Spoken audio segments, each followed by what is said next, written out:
Já vemos que eu acabei errando na animação e já ficou aparecendo a resposta. Mas aqui começa a nossa atividade. E é o seguinte, a primeira atividade da PUC do Rio Grande do Sul. Um bloco de 4 quilos de massa, com velocidade de 10 metros por segundo, movendo-se sobre um plano horizontal, choca-se contra uma mola, que nem no exercício anterior, bem parecidos, mas o quê? Agora a gente tem a velocidade do bloco. E qual que é a pergunta? Vamos ver. Sendo a constante elástica da mola de 10.000 newtons por metro, o valor da deformação máxima que a mola poderia atingir em centímetros é quanto? Ó, mais um detalhe. Ele pergunta a deformação em centímetros. Mas a gente acabou de fazer o exercício anterior e na hora de substituir na fórmula, a gente substitui em metros, né? Então fiquem atentos, galera. Vamos lá.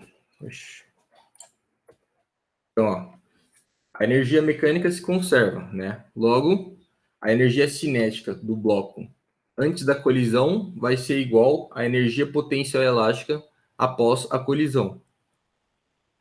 Que nem no exercício anterior, a gente vai igualar a energia cinética com a energia potencial elástica.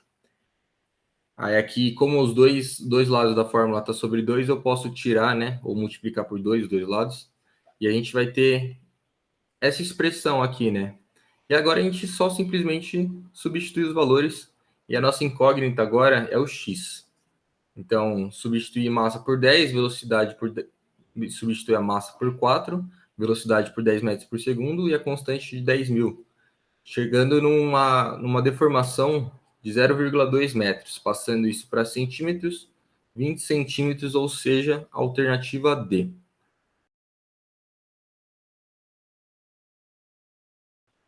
Bom, vamos lá. Segunda atividade.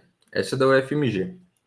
Daniel e André, seu irmão, estão parados em um tobogã, nas posições mostradas nesta figura a seguir. Daniel tem o dobro do peso de André e a altura que ele está, em relação ao solo. Então, ele tem o dobro do peso. O Daniel, que está no meio do tobogã, tem o dobro do peso que André. E André está ao dobro da altura que o Daniel está, em relação ao solo. Em um certo instante, os dois começam a escorregar pelo tobogã. Olha lá, despreze as forças de atrito. Então, a gente aqui está considerando que a gente não tem forças dissipativas atuando nesse sistema. Então, beleza. Qual que ele pergunta aí? É correto afirmar que, nessa situação, ao atingirem o nível do solo, André e Daniel terão. Bom, primeiro que a gente vai começar analisando separadamente os meninos. Vamos começar pelo André. Como ele parte do repouso, né, ou seja, velocidade igual a zero, ele só tem energia potencial gravitacional, que consequentemente será convertida em energia cinética quando ele entrar em movimento, certo?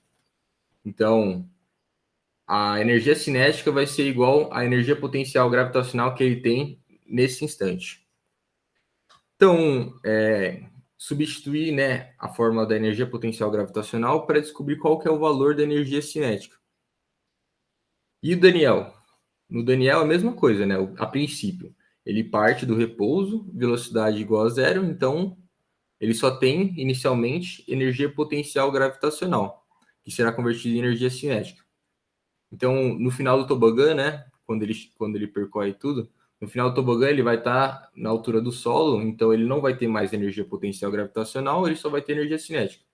E essa energia cinética que ele tem, no final, vai ser igual ao quê? A energia potencial gravitacional dele no início do movimento, ali onde ele está agora no tobogã, olhando na imagem. Mas aí tem os detalhes também. O que o exercício fala? Que o Daniel tem o dobro da massa de André. Então eu coloquei ali, ó, 2m, porque ele tem o dobro da massa. E mais um detalhe, que a altura que ele está é metade da altura que o André está. Então, H sobre 2. Substituindo tudo, cortando ali, né, a gente chega que eles terão no final a mesma energia cinética, né? Que eu coloquei ali, ó. Portanto, ao chegar ao solo, eles terão a mesma energia cinética. Mas aí o que ele mais pergunta ali, ó, olhando nas alternativas, ele fala do módulo da velocidade. E vocês acham que as velocidades que eles chegam no final do tobogã são iguais? Bom, vamos ver. Vou analisar separadamente novamente. Começando pelo André. A gente sabe que pela fórmula de energia cinética, que é massa vezes velocidade ao quadrado sobre 2, isolando a velocidade, a gente tem essa expressão para a velocidade do André. Agora vamos comparar a expressão para o Daniel. Novamente, energia cinética é massa vezes velocidade ao quadrado sobre 2. No entanto, o Daniel tem o dobro da massa que o André. Então, por isso tem o 2m ali. E a expressão isolando velocidade fica como? Fica só energia cinética sobre a massa. Diferente ali de André. Justamente pela massa dele. Eles têm massas diferentes, né? Então, só pela expressão que a gente pode afirmar que a velocidade de André é 2 vezes maior que a velocidade de Daniel. E qual a alternativa que diz isso, né? Assim, ó, eu escrevi ali também, ó. Assim vemos que os módulos da velocidade são diferentes, né? André vai ter uma velocidade maior que o Daniel, por conta da sua massa. E a alternativa certa nesse exercício aqui é a alternativa B, ó, porque fala o quê? Que as energias cinéticas são iguais e os módulos e o módulo das velocidades são diferentes. Eu errei. A alternativa certa aqui é a alternativa A. Alternativa A. Vou corrigir aqui agora, gente. Me desculpe. Então, voltando. Alternativa certa, alternativa A.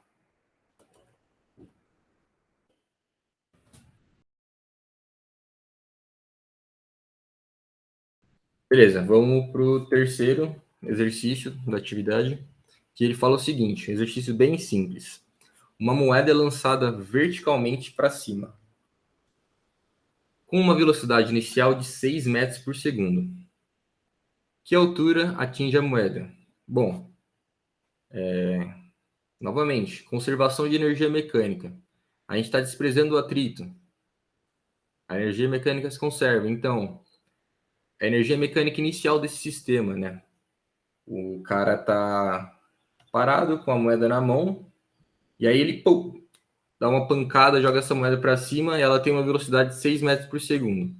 No momento que ele sai da mão dele ali, tem 6 metros por segundo, e a mão dele é a referência, né? Então ali é o ponto zero. Inicialmente a gente não tem. A única energia, a forma de energia que a gente tem é a energia cinética, né? Lembrando, energia mecânica é o quê? Energia cinética mais potencial. Nesse caso, inicialmente, nós adotando a mão dele como referência, né? A gente só tem a energia cinética, a gente não tem energia potencial e muito menos energia potencial elástica, né? Não tem falando nada de mola aqui. E final, a energia mecânica final. Qual a pergunta que ele faz? Qual é a altura que essa moeda vai atingir? A altura máxima, né? E o que a gente sabe quando um objeto atinge sua altura máxima? Que a velocidade dele no final é zero. Para ele chegar na altura máxima, ele tem que parar, né? A velocidade dele tem que ser zero. Então, a energia mecânica final ela seria somente energia potencial gravitacional. Então, o que a gente vai fazer aqui? Igualar a energia cinética inicial com a energia potencial gravitacional final para saber o quê? Para saber o H, a altura, né? E olhando aqui a fórmula, a gente vê que dos dois lados da equação tem a massa. Então a massa ela é irrelevante, a massa não importa. Seja uma moeda de, de algumas gramas, uma moeda de 1 quilo, para essa velocidade de 6 metros por segundo e sobre a mesma gravidade que nós estamos, a altura vai ser a mesma, independente da massa. A massa não importa nesse caso aqui. Lembrando, desprezando o atrito, né? Sempre desprezando. A gente está considerando conservação de energia. Bom, simplificando a expressão, né? Tirando a massa, igualando as formas de energia, a gente vai isolar o H, que é o que ele quer saber, substituir os valores, fazer as contas e chegar a um H de 1,8 metros. Essa é a altura máxima que a moeda pode atingir para essa velocidade inicial de 6 metros por segundo.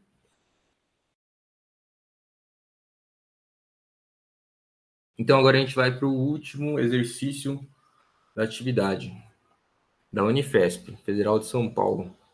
Fala o seguinte, ó, na figura estão representados duas situações físicas cujo objetivo é ilustrar o conceito de trabalhos de forças conservativas e forças dissipativas. Bom, situação 1, né? O bloco é arrastado pela força U sobre um plano horizontal. Por causa do atrito, quando a força F cessa, o bloco para.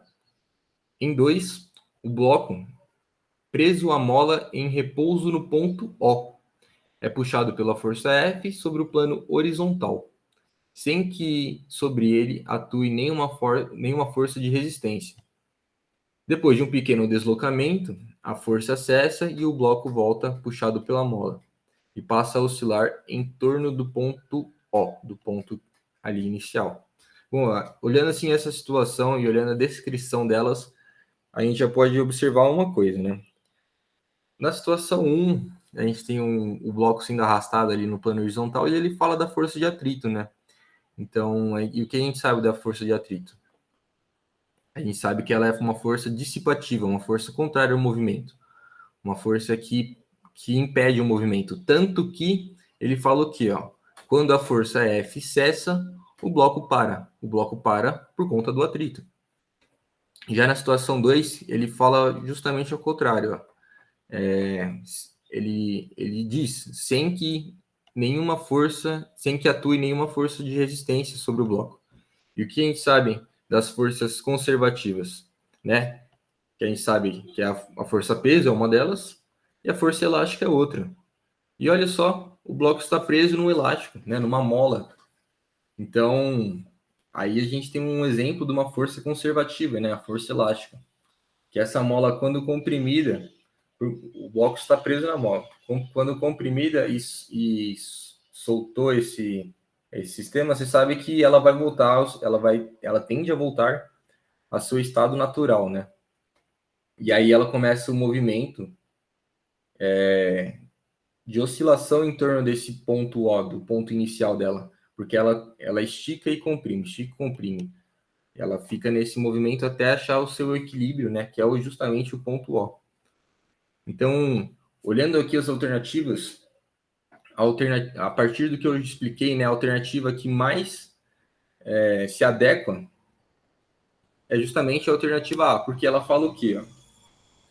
O exemplo 1, ele é um exemplo de força dissipativa, força de atrito, sim, como a gente falou, para o qual a energia mecânica não se conserva. Claro, a energia mecânica ela só se conserva quando a gente não tem forças dissipativas atuando no sistema. E aí, 2, ele fala que o exemplo de trabalho é um exemplo de trabalho de força conservativa, força elástica, para o qual a energia mecânica se conserva. E se você for ler as outras alternativas, você vai poder descartar elas quando ela fala que a força de atrito é uma força conservativa, não é. E quando ele fala também que é uma força dissipativa, a energia mecânica se conserva. Não. Quando tem a força dissipativa, a energia mecânica não se conserva. E o contrário também é válido, né? Aqui tem algumas alternativas que ele fala que a força elástica é uma força dissipativa. E não, a força elástica é uma força conservativa. E forças conservativas, a energia mecânica se conserva. Então é isso. Essa foi a monitoria de hoje. Se você gostou, deixa seu curtir, compartilhe com seus colegas. Surgiu alguma dúvida? Deixe pra gente aqui nos comentários embaixo.